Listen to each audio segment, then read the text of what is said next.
सीताराम। शिखावस्थी के चैनल में आप सभी का स्वागत है। मैं हूं शिखावस्थी। आज हम सभी लोग भाद्रपद मास के शुक्ल पक्ष की सप्तमी तिथि को किया जाने वाला व्रत संतान सप्तमी की व्रत कथा को सुनेंगे। संतान सप्तमी का व्रत करने से संतान सुख की प्राप्ति होती है, संतान की दीर्घ आयु होती है, उसकी खुशहाली के लिए यह व्रत किया जाता है। संतान सप्तमी का विवरण भविष्य पुराण के मुक्ताहरण सप्तमी के प्रसंग से यह कथा ली गई है। तो चलिए कथा को प्रारंभ करते हैं। भगवान भोलेनाथ माता पार्वती का ध्यान करते हुए संतान सप्तमी व्रत कथा। एक समय की बात है कि महाराज युधिष्ठिर ने भगवान कृष्ण से कहा कि प्रभु ऐसा कोई व्रत बताइए जिसके प्रभाव से संतान से जुड़ी सभी समस्याओं का निवारण हो जाए। यह सुनकर मुरलीधर ने कहा कि मैं तुमको एक पौराणिक कथा सुनाता हूँ, तुम ध्यान पूर्वक सुनो। एक समय की बात है कि लोमस ऋषि ब्रजरात की मथुरापुरी में वासुदेव देवकी के घर गए, जहाँ ऋषिराज का खूब सत्कार किया गया, जिससे वह प्रसन्न होकर उनको कथा सुनाने लगे। कथा के कहते लोमस ने कहा कि हे देवकी, दुष्ट दुराचारी पापी कंस ने तुम्हारे कई पुत्र मार डाले, जिसके कारण तुम्हारा मन अत्यंत दुखी है। इसी प्रकार राजा नहुस की पत्नी चंद्रमुखी भी दुखी रहती थी, किंतु उन्होंने संतान सप्तमी का व्रत विधि पूर्वक और भाव के साथ किया, जिसके प्रभाव से उनको संतान सुख प्राप्त हुआ है। यह सुनकर देवकी हाथ जोड़कर मुनि के से कहा कि हे ऋषिराज, कृपा करके रानी चंद्रमुखी का संपूर्ण वृतांत इस व्रत का विस्तार सहित मुझे वर्णन कीजिए, जिससे मैं इस दुख से छुटकारा पा सकूं। तब लोमस ऋषि ने कहा कि हे देवकी, अयोध्या के राजा नहुस थे। उनकी पत्नी चंद्रमुखी अत्यंत सुंदर थी। उनके नगर में विष्णुगुप्त नामक एक ब्राह्मण रहता था और उसकी भी स्त्री बहुत ही सुंदर थी और दोनों रानी और ब्राह्मणी में बहुत ही प्रेम था। एक दिन वो दोनों सरयू नदी में स्नान करने के लिए जाती हैं और फिर वहाँ पर देखती हैं कि कुछ औरतें भगवान शंकर माता पार्वती का मंडप सजाकर उनकी पूजा अर्चना कर रही होती हैं। रानी और ब्राह्मणी यह देखकर उन स्त्रियों से पूछती हैं कि हे बहनों, तुम यह किस देवता की पूजा कर रही हो, कौन सी पूजा कर रही हो? तो यह सुनकर स्त्रियों ने कहा कि हम संतान सप्तमी का व्रत कर रहे हैं और हमने शिव पार्वती का पूजन षोडशोपचार विधि से किया है। यह सब इसी पुनीत व्रत का विधान है। यह सुनकर रानी और ब्राह्मणी ने भी अपने मन में संकल्प किया कि वह भी इस संतान सप्तमी व्रत को करेंगी। ब्राह्मणी भद्र तो इस व्रत को नियम पूर्वक करने लगी, लेकिन रानी चंद्रमुखी राजमद के कारण कभी करती कभी नहीं करती, कभी भूल जाती। कुछ समय बाद दोनों की मृत्यु हो जाती है, दूसरा जन्म होता है। रानी बंदरिया और ब्राह्मणी मुर्गी की योनि पाती है। ब्राह्मणी मुर्गी की योनि में भी भगवान भोलेनाथ माता पार्वती का ध्यान करना नहीं छोड़ती है और वह भगवान को याद रखती है, लेकिन रानी बंदरिया की योनि में भी भगवान को भूल गई होती है। थोड़े समय के बाद दोनों ने यह देह त्याग दी। फिर उन दोनों का तीसरा जन्म होता है। फिर वह मनुष्य योनि में आती हैं। उस ब्राह्मणी ने एक ब्राह्मणी के यहाँ कन्या के रूप में जन्म लिया और उस ब्राह्मण कन्या का नाम भूषण देवी रखा गया तथा विवाह गोकुल निवासी अग्निशील ब्राह्मण से करा दिया गया।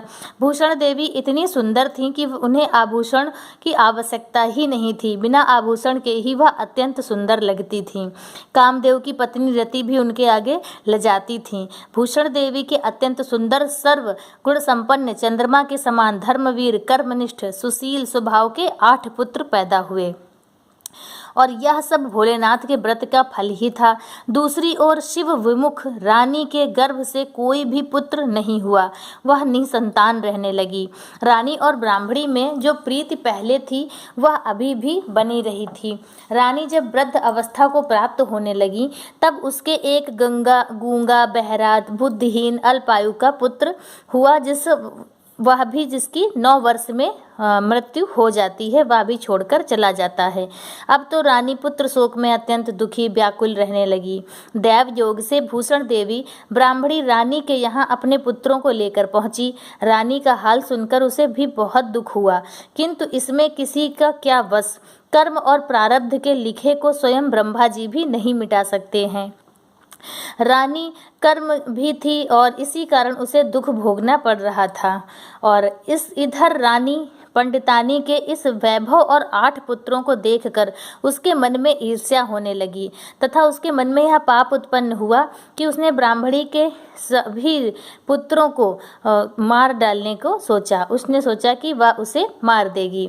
रानी ने पाप के वशीभूत होकर उन ब्राह्मणी के पुत्रों को जहर मिलाकर लड्डू खिला देती है, लेकिन भगवान भोलेनाथ की कृपा से उसके 8 के 8 पुत्र बिल्कुल सुरक्षित होते हैं और उन्हें कुछ भी नहीं होता है। यह देखकर रानी को बहुत ही आश्चर्य होता है और वह पता लगाने की मन में ठान लेती है कि भगवान की पूजा से वह मन में ठान लेती है कि ऐसा क्यों हुआ है। भगवान की पूजा से निवृत्त होकर जब भूषण देवी आई तो रानी ने उससे कहा कि मैंने तेरे पुत्रों को मारने के लिए उनको जहर मिलाकर लड्डू खिला दिया, किंतु उनकी मृत्यु नहीं हुई। तू ऐसा कौन सा पुण्य दान और कर्म करती है जिसके कारण तेरे यह पुत्र नहीं मरे और तू नित्य नए रोज ही रोज तू नए सुखों को भी भोग रही है। तेरा बहुत ही सौभाग्य है।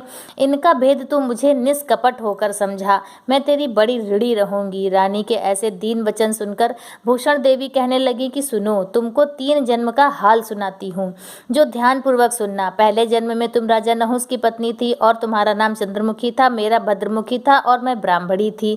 हम तुम अयोध्या में रहते थे, मेरी तुम्हारी बड़ी प्रीति थी। एक दिन हम तुम दोनों सरयू नदी में स्नान करने के लिए गए थे। दूसरी स्त्रियों ने संतान सप्तमी का उपवास, शिव जी का पूजन अर्चन देखकर उसी समय हम दोनों ने भी प्रतिज्ञा की थी कि हम भी इस व्रत को करेंगे, किंतु तुम सब कुछ भूल बैठी और झूठ बोलने का दोष तुमने मुझ पे लगा दिया।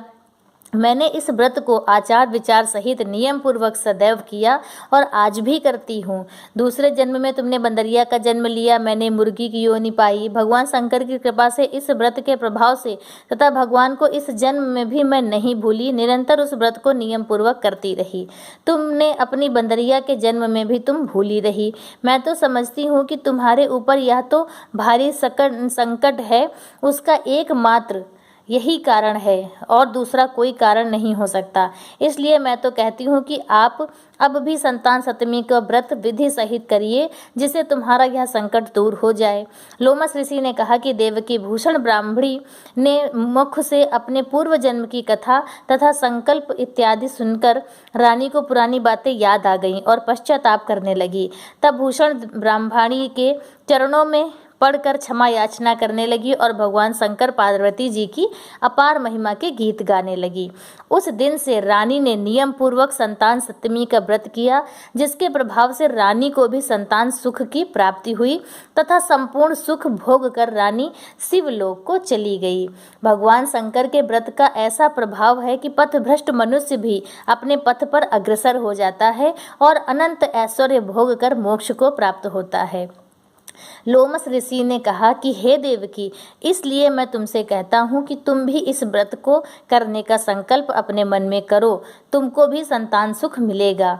इतनी कथा सुनकर देवकी हाथ जोड़कर लोमस ऋषि से कहती हैं कि हे ऋषिराज, मैं इस पुनीत उपवास को अवश्य करूँगी। तो इस प्रकार से कथा संपूर्ण हुई। बोलो भोलेनाथ की जय, माता पार्वती की जय। तो यह संतान सप्तमी व्रत कथा थी जिसे हम सभी लोगों ने सुना। और आज का वीडियो मेरा बस इतना ही। मिलते हैं दूसरे वीडियो में किसी दूसरी जानकारी के साथ। कमेंट में श्री सीताराम या हर हर महादेव जरूर लिखिएगा। चैनल पे पहली बार आए हैं तो चैनल को सब्सक्राइब जरूर कीजिए। श्री सीताराम।